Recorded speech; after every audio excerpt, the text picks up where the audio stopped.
Today I would like to talk about my first Aero package that I designed back in 2012 for our 2013 Formula student car, the SRe13. Our team Schanzer Racing Electric from Ingolstadt in the south of Germany built its first car in 2012.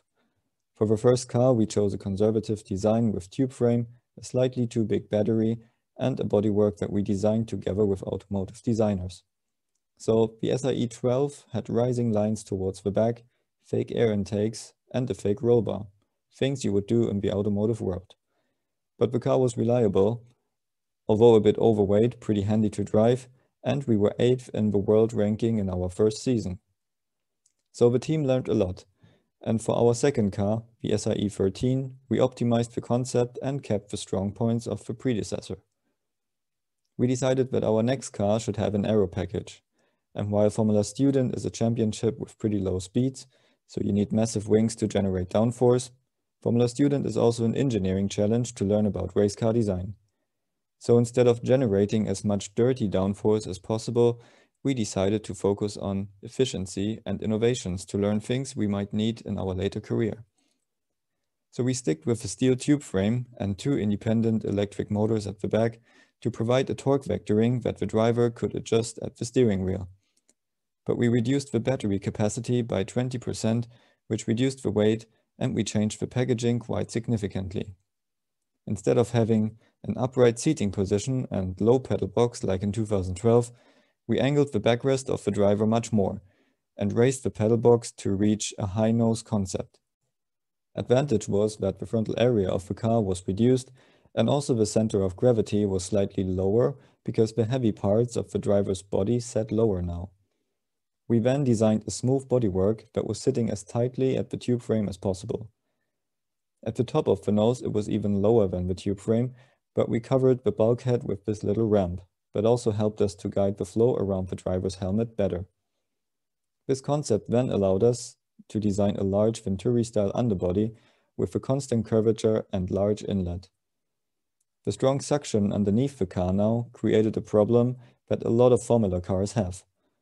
The front rear wake was sucked underneath the car and disturbed the underbody flow. We tried to control the front rear wake in different ways, but in the end we solved it like most Formula cars do, with large barge boards.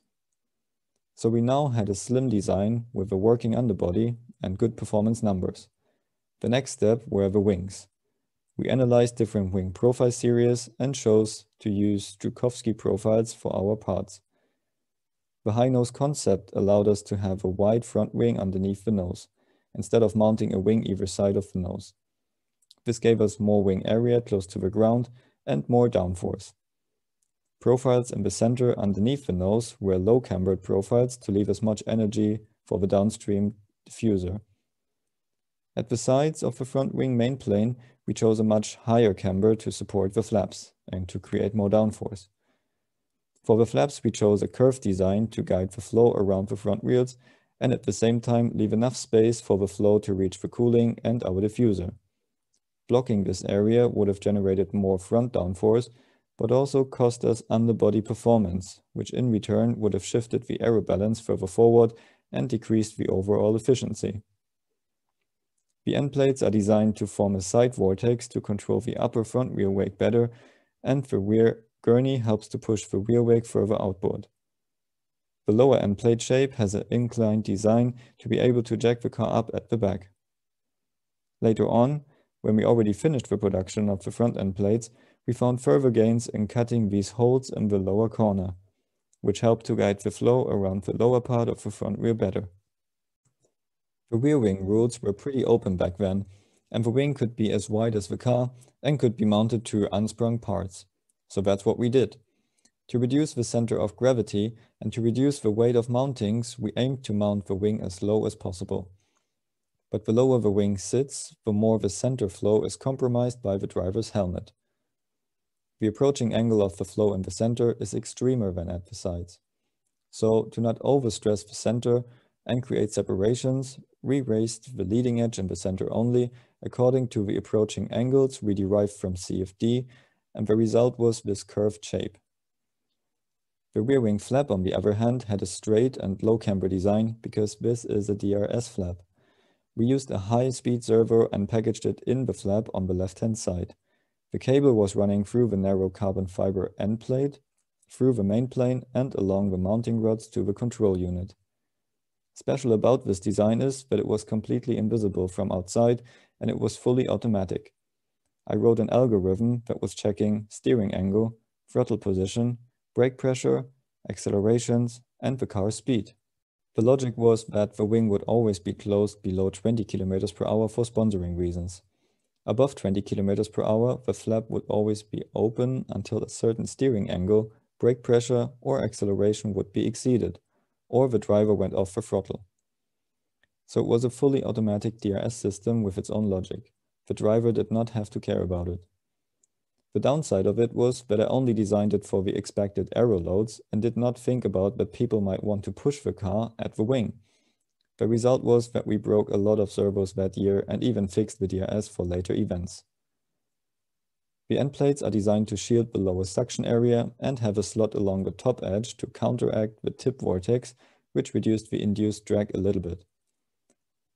Like I said earlier, we were allowed to mount the rear wing to unsprung parts. But instead of mounting it to the uprights directly, we decided to mount it to the rockers of our pushrod suspension with a certain lever arm. So the rocker arms would take the downforce of the rear wing and transmit it directly to the wheels through the pushrods. But at the same time, the system is designed to raise the rear of the car at higher speeds. This created a certain rake angle that increased the angle of the whole car and also brought the front wing closer to the ground, which increased front downforce. The drag force was taken by pull rods connected to the roll hub. To stabilize the wing laterally, we used two diagonal steel cables. The problem here was that because of the unique movement of the wing while driving, we needed some flexibility in these cables, which we realized with springs.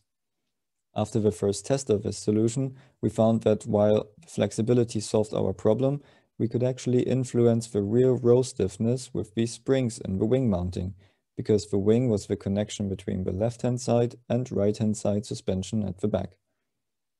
The car was quite successful, although it had some inverter issues and attracted a lot of attention that season and later on.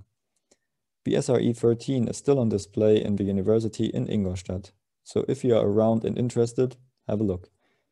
I hope you liked this little insight and let me know your thoughts in the comments below.